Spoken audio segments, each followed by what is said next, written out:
On the edge of an old forest, where the river combed light out of the sky and the reeds whispered like gossiping neighbors, a willow leaned over the water.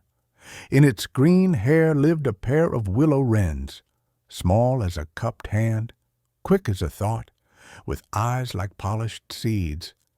They had built their nest where a fork of branch made a cradle, lined it with thistledown, and filled it with 3 warm, trembling eggs that promised music.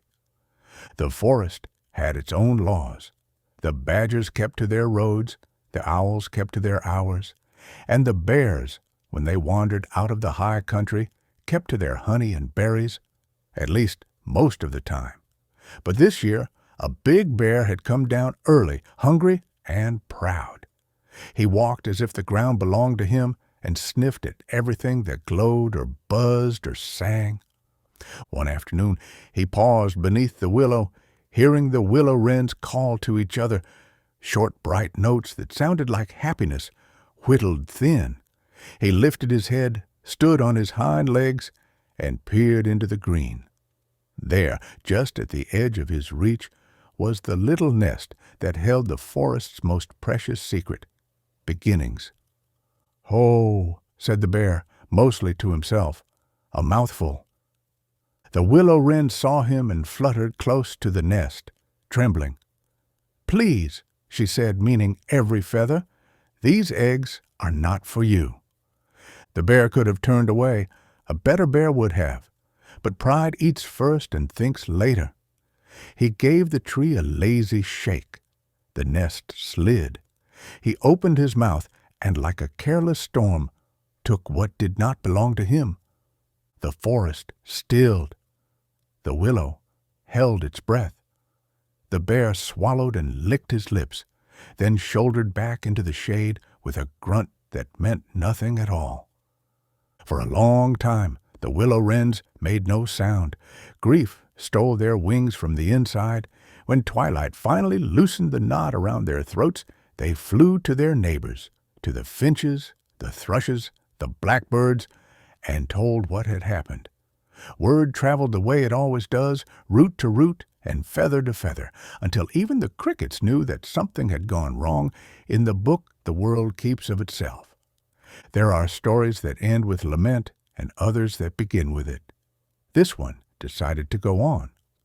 The willow-wren cocked his head, set his tiny jaw, and said a sentence that changed the forest.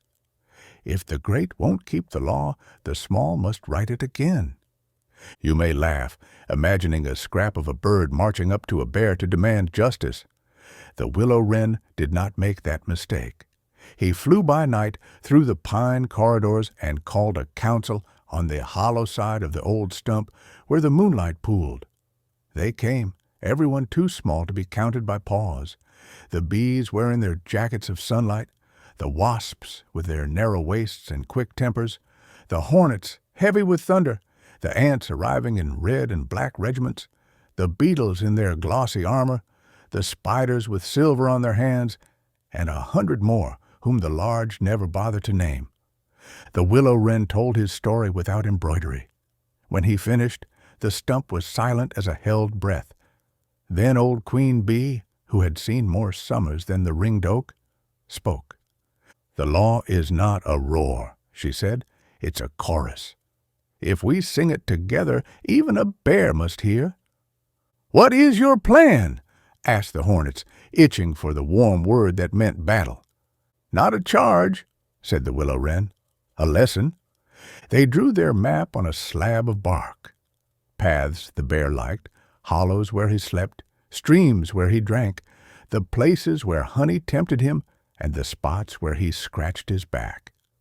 They marked the nettle's patch and the thistle spears, the bramble's hooks, and the narrow tunnel under the fallen pine. Everyone was given a time and a task.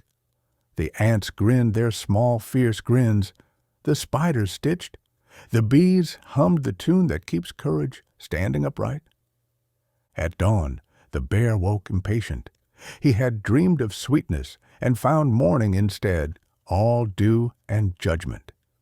He lumbered down the path toward a rotten log where wild honey sometimes gathered and did not notice the first lesson laid for him, a bridge of twigs over a shallow ditch. He stepped, the bridge shifted, and his weight wedged his leg between hidden stones. Before he could swear the oath bears swear when the world bites back, a tide of ants poured over his foot, tiny teeth, 1,000 pinpricks. The bear bellowed, flailed, and tore free, dancing a dance that would have been funny to anyone not currently learning humility. He turned to the stream to cool his misery. The water soothed. He shook himself, and for a heartbeat believed in a universe made only of trout and shade. Then a shadow fell. The hornets descended like a rumor that turned out to be true. Not many, not long, just enough. One found the tender skin inside his ear, another the corner of his lip. The bear plunged his head under water and came up sputtering and furious, and the forest, very politely, offered him the second lesson. He smelled honey. The smell was a staircase. He climbed it, nose first. There, in the roots of an old oak, sweet gold glowed. He pushed his muzzle in and found not nectar, but nettle, the tallest and proudest, pressed open like a waiting book. The verses wrote themselves across his snout. He reeled, blinking tears he would never admit were tears, and stumbled into a curtain of bramble that clutched with all the desperate love of plants that mostly speak with their hands. By now, he understood that the day had decided to be unkind. He also understood that nothing had bitten him that weighed more than a walnut. He roared, because roaring is what you do when your pride is hurt and your audience is mostly trees. The roar shook a cloud of pollen from a hazel catkin. The pollen made him sneeze 5 enormous sneezes, and somewhere a rabbit decided to write a song about it. The Willow-Wren watched from the shifting green. Enough, he whispered to the bees, and the bees agreed. They streamed from the wild hive not as a storm, but as a sermon.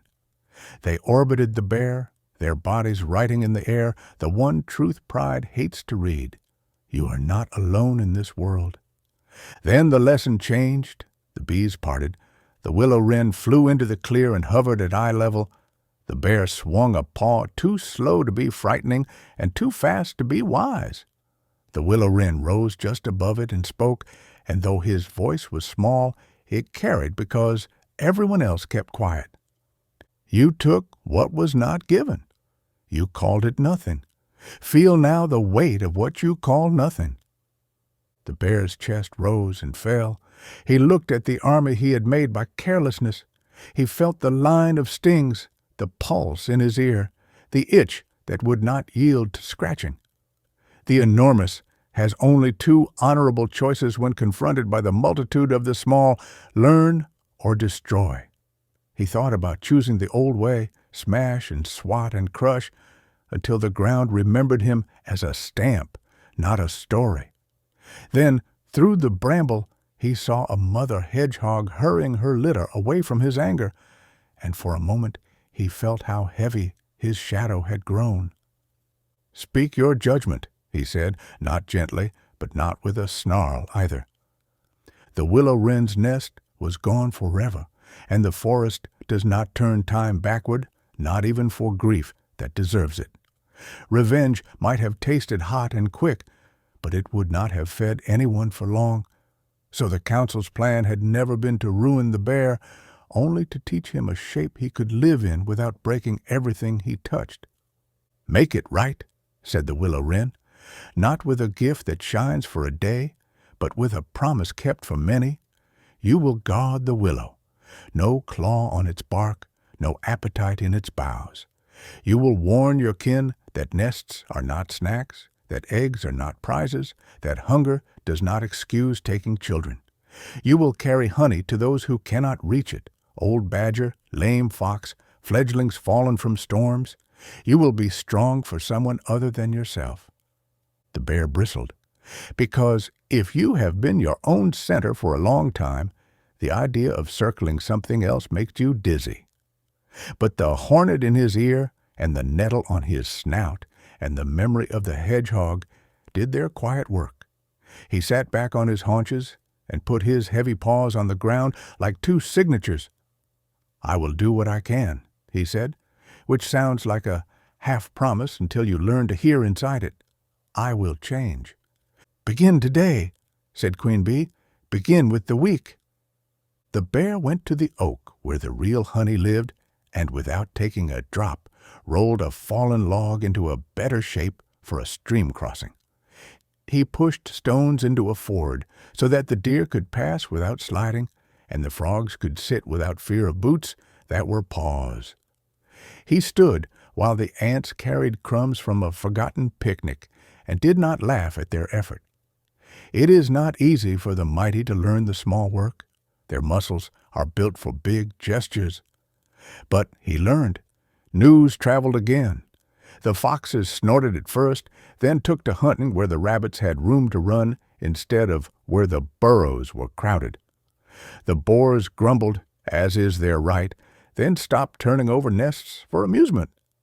The owls made a game of hooting at bears who wandered near branches that trembled with sleeping chicks.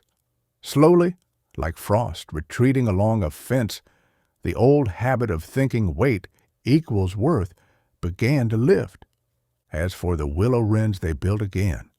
Not in the same fork, that place had belonged to the lost and deserved its own silence, but higher, where wind wrote clear lines and the view was generous.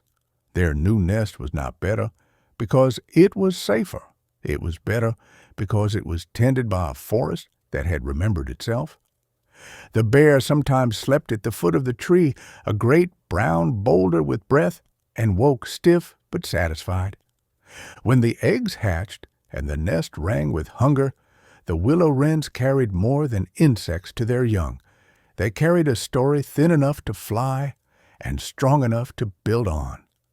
On the day the fledglings leapt and missed and leapt again and caught the air the way a word sometimes catches meaning, the bear lifted his head to watch. One youngster lit clumsily on his back, considered the landscape from there, and then rose on new wings. The bear did not move until he was sure. Years later, when the world turned another page and the story found its way into human mouths, some tellers made the ending sharper. They say the small creatures swarmed and stung until the bear ran howling into the mountains and never came back. Other tellers made it softer. They say the bear wept and planted 1,000 willows. The forest keeps the truer version, which is not made of neatness, but of change. The bear stayed and learned and taught. He still ate honey, because bears are bears, but he paid for it in labor and patience and left more than he took. If you want a moral, here is one that fits even in a sparrow's pocket. Greatness that listens grows, and smallness that stands together is not small at all. Another will also do. Promises kept by many hands can remake what one careless hunger undid. Or this: revenge feels like fire. Repair feels like morning. On late summer evenings, when the river is a ribbon of light and the willow combs the sky for stars, the forest sometimes hums a low, contented chord. It isn't the bees alone, or the crickets, or the wind, though each plays its part. It is the sound a place makes when every creature in it, soft-footed or heavy-pawed, winged or web-fingered, remembers that it belongs to the others. And if you listen closely, you might hear the willow-wren teaching his children how to sing the law so that even a bear must hear.